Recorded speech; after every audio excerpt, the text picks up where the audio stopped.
യശപ്രദീപ്. ഞാൻ സൂര്യഗിരി PS. ഞങ്ങൾ ഇവിടെ ചെയ്തിരിക്കുന്ന പ്രൊജക്ടിന്റെ പേരാണ് ഇലക്ട്രോണിക് വേസ്റ്റ് മാനേജ്മെന്റ്. ഇതാണ് ഈ വേസ്റ്റ് നിങ്ങൾക്ക് എല്ലാവർക്കും അറിയാലോ, അതുകൊണ്ട് ഞാൻ അതിലേക്ക് കടക്കുന്നില്ല. അപ്പോൾ എന്താണ് ഈ വേസ്റ്റിന്റെ ദോഷങ്ങളെന്ന് ഞാൻ പറഞ്ഞു തരാം. നമ്മൾ എല്ലായ്പ്പോഴും ഉപയോഗശൂന്യമായ ബാറ്ററികൾ മറ്റും പുറത്തേക്ക് വലിച്ചെറിയുന്നു. ഈ വേസ്റ്റുകൾ മാരകമായ വിഷവസ്തുക്കളായ പോളിവിനോക്ലോറൈഡ്, മെർക്കുറി, ക്രോമിയം, ബെറിലിയം, ആർസനേറ്റ് എന്നിവയുണ്ട്. ഇവ ഭൂമിയുടെ അവയവങ്ങളായ ജലം, മണ്ണ്, വായു, പ്രകൃതി എന്നിവയെ നശിപ്പിക്കും. നമ്മൾ മാനുഫാക്ചറിംഗ് കമ്പനിക്ക് കേടായ ഇലക്ട്രോണിക് ഉപകരണങ്ങൾ കൊടുക്കുന്നതാണ്. പക്ഷേ എല്ലാ സമയവും അത് നടക്കുന്നില്ല. അവർ അമൂല്യ ധാതുക്കളായ സ്വർണവും വെള്ളിയും വേർതിരിക്കാൻ ശ്രമിക്കുമ്പോൾ ആ പ്രക്രിയയിൽ ഹൈഡ്രോ കാർബൺ, കാർബൺ ഡയോക്സൈഡ് എന്നീ മാരകമായ വിഷവസ്തുക്കൾ ഉണ്ടാവുന്നതാണ്. അത് കാര്യമായി ബാധിച്ച ജലവും മണ്ണിലൂടെ സസ്യങ്ങൾ അത് വലിച്ചെടുക്കുകയും ആ ഫലങ്ങൾ നമ്മൾ ഭക്ഷിക്കുകയും നമുക്ക് മാരകമായ രോഗങ്ങൾ ഉണ്ടാവുന്നതാണ്. അതിനെ ഫോട്ടോടൈപ്പ് ഞങ്ങൾ കാണിച്ചു തരുന്നു. ഒരു വ്യക്തി തന്റെ ഉപയോഗശൂന്യമായ ലാപ്ടോപ്പ് മണ്ണിലേക്ക് വലിച്ചെറിഞ്ഞു. അതിലുണ്ടായിരുന്ന വിഷവസ്തുക്കൾ മണ്ണിൽ ലയിച്ചു ചേരുകയും സസ്യങ്ങൾ വലിക്കുകയും ചെയ്യുന്നു. ആ സസ്യങ്ങൾ തിന്നുന്ന പശുക്കൾ, റാബിറ്റുകൾ എന്നിവയായ ഹെർബിവോറസ് ഭക്ഷിക്കുകയും അവർ മാരകമായ രോഗങ്ങൾ വന്ന് മരിച്ചു വീഴുകയും ചെയ്യുന്നതാണ്. ഇപ്പൊ മനസ്സിലായല്ലോ എന്താണ് ഇതിന്റെ ദോഷങ്ങളെന്ന്. അങ്ങനെ പരിഹരിക്കാൻ ഈ വേസ്റ്റ് ഉത്പാദിപ്പിക്കുന്ന 5ാമത്തെ രാജ്യമാണ് ഇന്ത്യ. മൊത്തം ഉത്പാദിപ്പിക്കുന്നതിൽ 5% മാത്രമേ നമ്മൾ റീസൈക്ലിംഗ് ചെയ്യുന്നുള്ളൂ.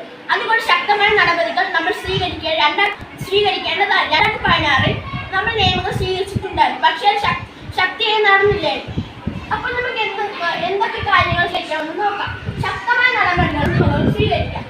പഴയ വസ്തുക്കൾ നമുക്ക് അത് ഏറ്റവും നന്നായി ഉപയോഗിക്കാൻ പറ്റുന്നതാണ്.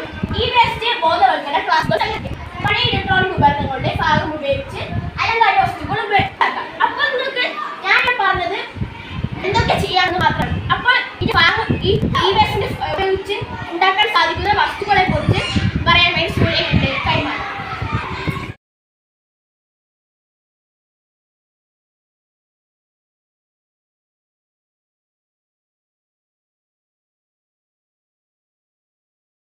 അടുത്തതായി ഈ വേസ്റ്റ് ഉപയോഗിച്ച് ഉണ്ടാക്കാൻ സാധിക്കുന്ന വസ്തുക്കൾ ഏതെല്ലാമാണെന്ന് നമുക്ക് നോക്കിയാലോ. ചെമ്പ് അഥവാ കോപ്പർ. നിങ്ങൾക്ക് എല്ലാവർക്കും സുപരിചിതമായ ഒരു വസ്തുവാണ് ചെമ്പ്.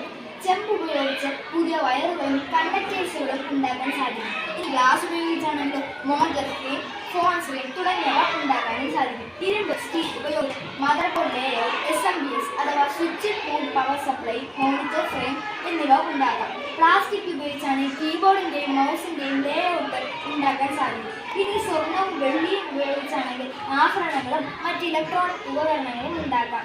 ഈ വേസ്റ്റ് ഇലക്ട്രോണിക് വേസ്റ്റ് മാനേജ്മെന്റ് എന്ന ഈ ഐഡിയയുടെ നിയമനം ഇലക്ട്രോണിക് മാലിന്യങ്ങളെ ശരിയായി കൈകാര്യം ചെയ്യാൻ ഈ പ്രക്രിയകൾ ഉപകരിക്കുന്നതാണ്. ഇത് സഫലമാകാൻ നമ്മൾ ജനങ്ങൾ മുന്നിട്ടിറങ്ങേണ്ടതുമാണ്. അല്ലെങ്കിൽ ഈ മാലിന്യങ്ങൾ ഒരു മാരക വിപത്താകുന്നതാണ്. അതുകൊണ്ട് ഈ വേസ്റ്റ് നാം ശരിയായി സംസ്കരിക്കേണ്ടതുമാണ്.